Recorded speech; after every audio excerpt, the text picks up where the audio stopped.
Hey guys, good to see all of you again. Welcome back to Saab Talk Live. We're here just about every Thursday evening at 8 p.m. Eastern Time, streaming live on Facebook and also on YouTube. And tonight, a special hello and welcome to those people watching us over on the Kyle Pancis YouTube channel. Kyle is our guest tonight because, you know, if a car like this caught your eye, and would you buy this thing on Copart? I mean, would you feel comfortable tying into that? I'm not sure I would, but Kyle Pancis did, and he's done it many times. He's bought a lot of cars on Copart, and so we're going to meet Kyle and learn more about his passion for grabbing old Saabs and giving them a new life. And kind of what does he do with these cars? Is he flipping them? You know, what's he learned? What can you learn from his experience if you're thinking about buying a car on Copart? So we're going to get to Kyle in just a moment. Before we do, I want to share with you something that caught my attention this week. It goes back a lot of years. I don't know when this was made. It's a commercial that Saab produced years ago. It's about 2 minutes long. But notice, so this whole made from jets thing that Saab lived with for so long, look at how they pressed that theme. Saab, you know, I'm an old advertising guy myself, and Saab's ads always were just so stylish and out there and different. So watch this and take yourself back to the days before the internet and as jaded as we've all become about video, and just watch this ad from Saab and how they position their cars and the brand.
From £7.5 million to around 7,500.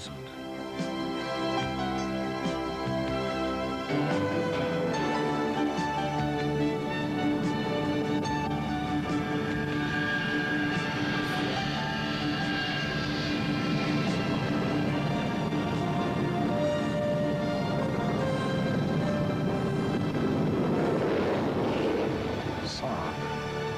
Nothing on earth comes close. Pretty cool, huh? So that was an old flat nose C900, right? So that was probably before 1987. Do I have that right?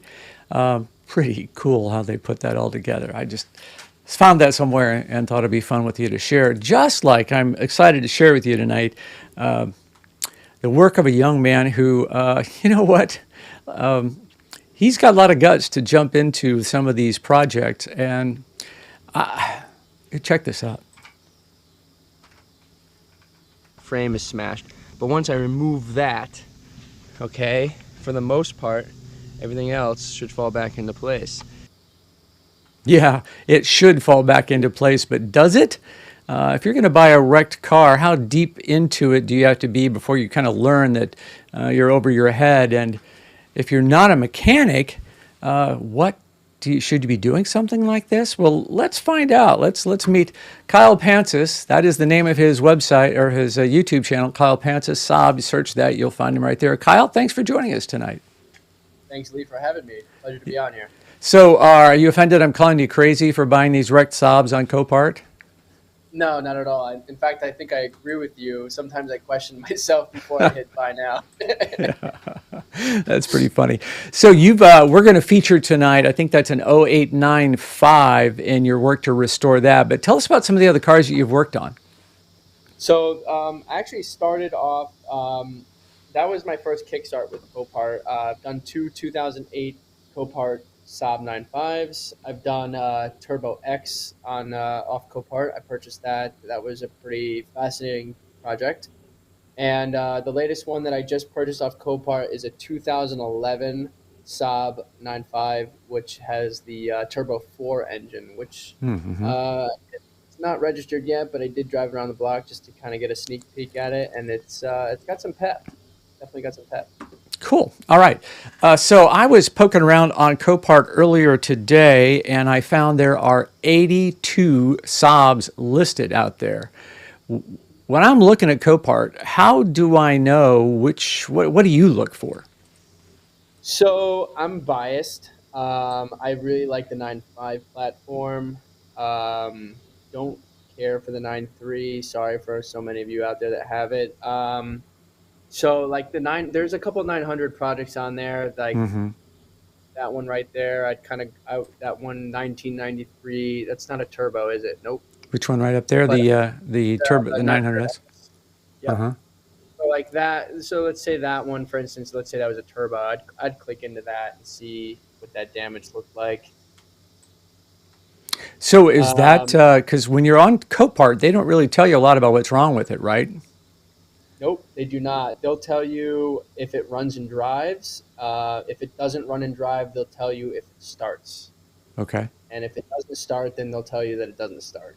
So Sometimes that means nothing, though. It could be like something silly, like some of the newer cars, for instance, like a fuse will blow out if it's in an accident, so it won't start.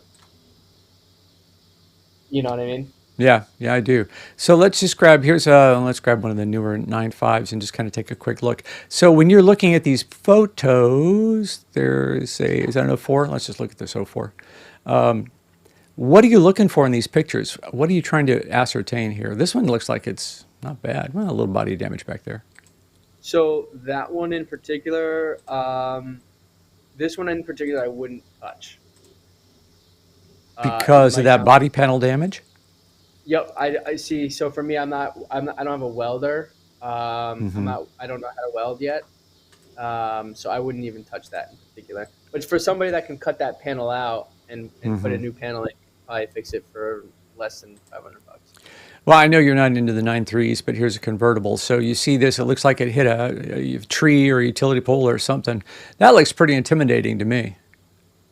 Very easy to fix, depending No. on. Get out. Does it start? How do I find Does out? it, enhanced vehicles. So this one probably doesn't start. Okay. I wouldn't touch that one. Okay. If it That one. doesn't start, you're not touching it. In my case, no. I mean, so for instance, so back up a second. So there's no battery in the car, which is why it doesn't start. Okay. So this one in particular would probably start if it had a battery. I'm kind And of there's no air. curious. Yeah, what's the deal? The airbags didn't go off with that kind of impact. Something's goofy there, isn't it? Yeah, Well, anyway, something weird. enough on that. Enough on that. But So for that one, right? You would have to dig into the research on that. Maybe somebody repair the airbags and then put it back up on auction. Because if you okay. see that if it says enhanced vehicle, somebody could have touched it and enhanced it a little bit. I'm just going to let some video play of this 2008 9.5, but we talk a little more about this process and what you The go radiator support and what you go forward through. all needs to All be right. replaced. And based on the impact, we got really lucky of where it hit high, so the airbag sensors didn't get affected, and it doesn't even look like the oil cooler or the intercooler for the turbo were affected in this. So that's cool. I see what your limitation there. What you're looking for, but man, this still looks like pretty tough damage, huh? Yeah, so I'm really familiar with the 9.5 because my first Saab ever was a 9.5 in 2002. So I was optimistic there about the intercooler and the condenser and all that nonsense. All of that was destroyed, but the meat of the car was still good, and obviously no airbags. Great. And no other damage around the car. Does it matter to you whether it's a high spec car? Are you only buying the arrows, the arcs, or linears? Does that matter? To me, it doesn't matter because this one here is not a fully loaded spec. And so and also the 2011 I just got is not fully loaded. It's actually a base model. And are you flipping these cars? What are you doing with them when you're done? So some of them I'm flipping. I flipped a few. This one in particular I didn't flip. I actually just I sold it to my sister-in-law. She's still actually driving it to this day. When I say sold it, she just pretty much covered like whatever the costs were on the car. Hmm.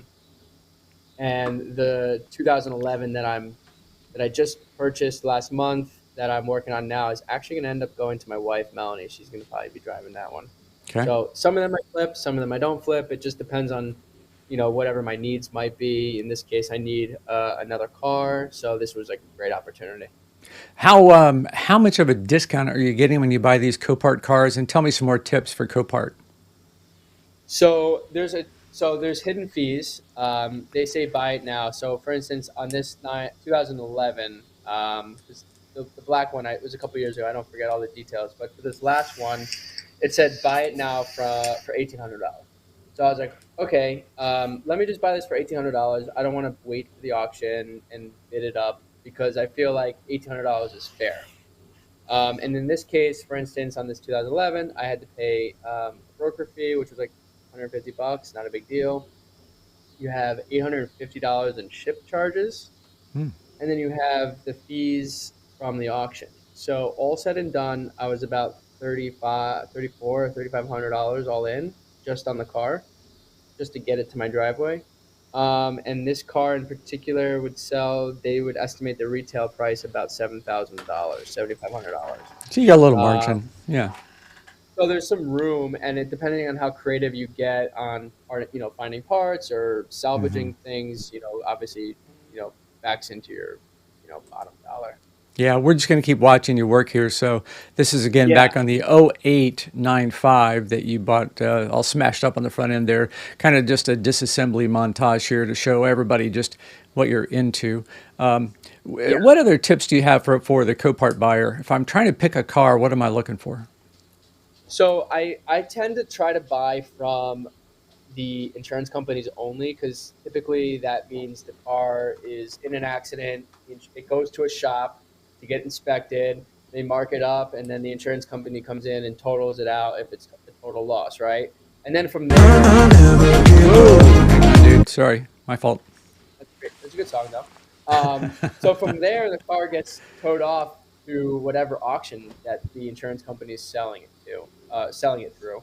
So I tend to like to buy from the insurance companies because that means nobody's really tampering with the car in between the accident and you purchasing it. Hmm. So this black 95, for instance, it was from an insurance company. I think it was State Farm.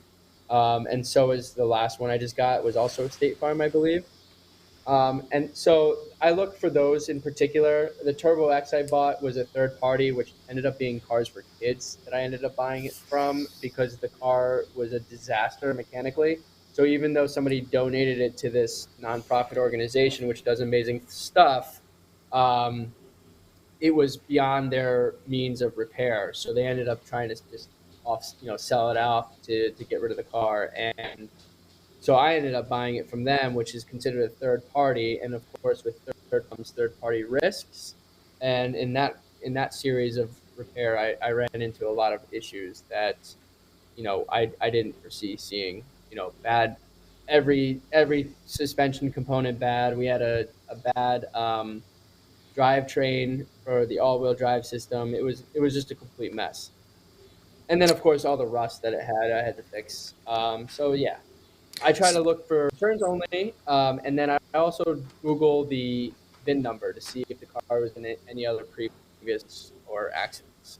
So we just saw you with an angle grinder there, taking out looked like the radiator support. Do you weld Yeah, the other one back in? That's not. Is that a bolt-in item? How do you know what parts you're going to need, and where do you find the parts list? And do you know how to reassemble these things? I mean, that seems pretty intimidating. good question.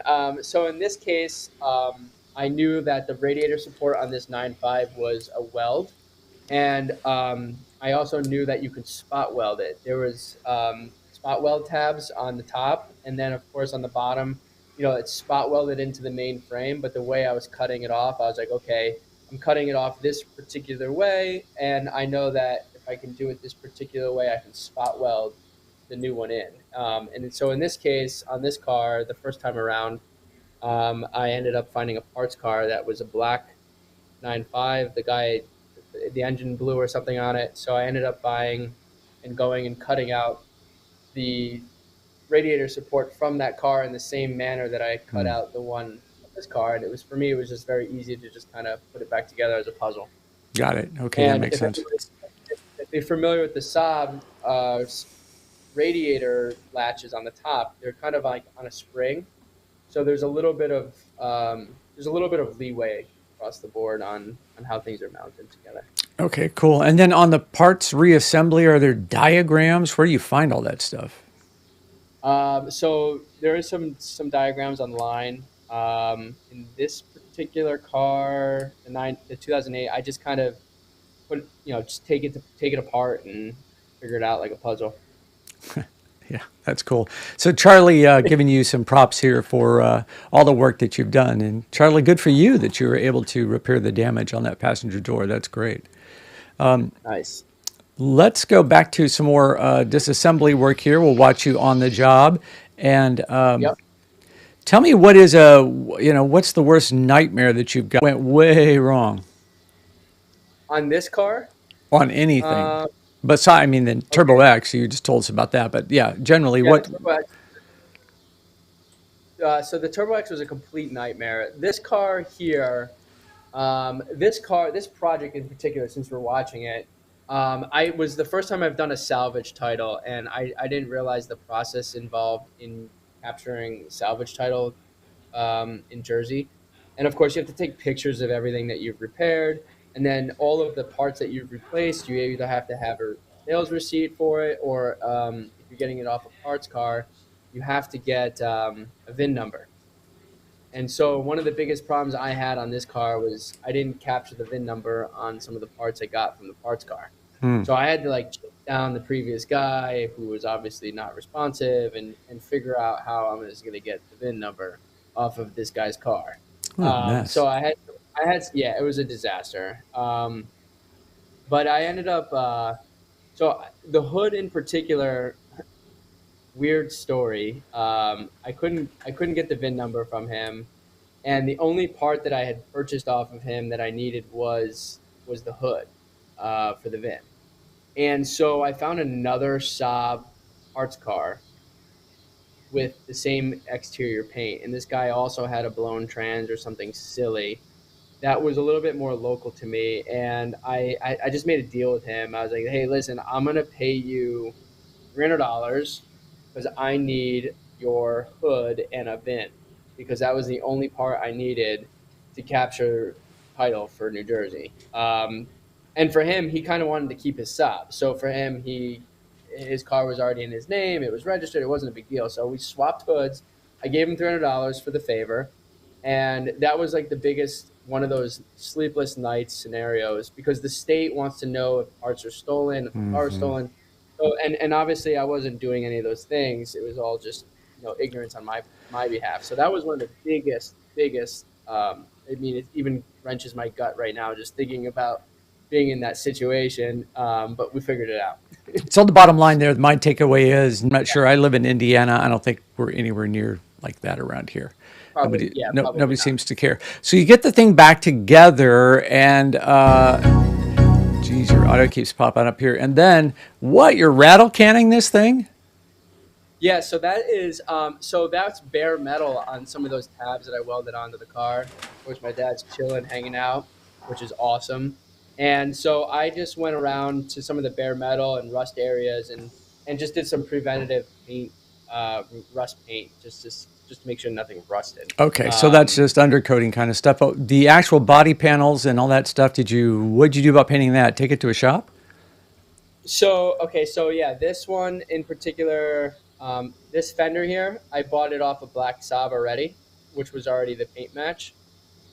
And so I didn't have to get that painted. And the hood I just told you about, I ended up swapping. Mm-hmm. It just came back. We were talking about this earlier before. So that was paint matched. And then the last bumper cover that I purchased it from Goldwing Saab up in upstate New York. Sure, yeah. Another legit company. A lot of you guys out there should know about them. They're big junkyard for Saabs. So there it is.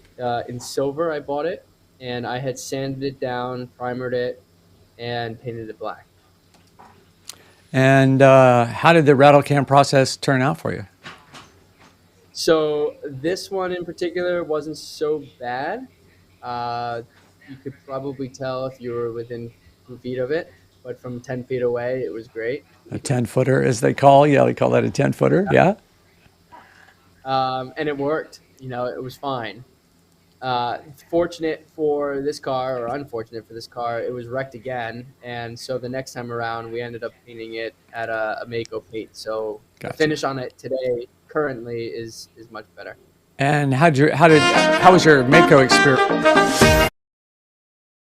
Mako is great. I think they're privately owned, but they're franchised. So I became kind of friendly with the owner of the shop, and he saw what I was doing. He always just took. I feel like he always took like the extra steps to make sure the job was done right. So for me personally, I've never had a bad experience with Mako so far. Did I lose you?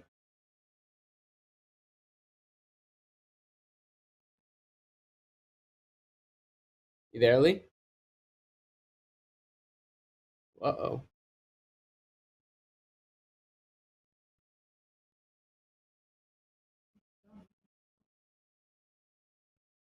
I see you. Do you hear me? Okay, I'm back again. So the question was, what's the story on this car today? You said it's your sister-in-law was driving it. Sister was driving it. Yep. So my brother's wife is driving it. They actually moved. Son of a gun. So last year they moved to Florida last spring, and she was pregnant at the time. So I was like, hey, why don't you leave this car with me for like a month? And you're pregnant. I'll drive it down. Do you a favor. And so the car spent time with me in Jersey, and I just went through a bunch of things that may not have been broken but could break, just because the car was leaving my radius of repair. Mm-hmm. And so I just did like all these non-essential maintenance items, and then I decided to drive it down to Florida by myself. Cool. And of course, we everything was good. So the car today is still on the road. She drives it every day, and it's running really good.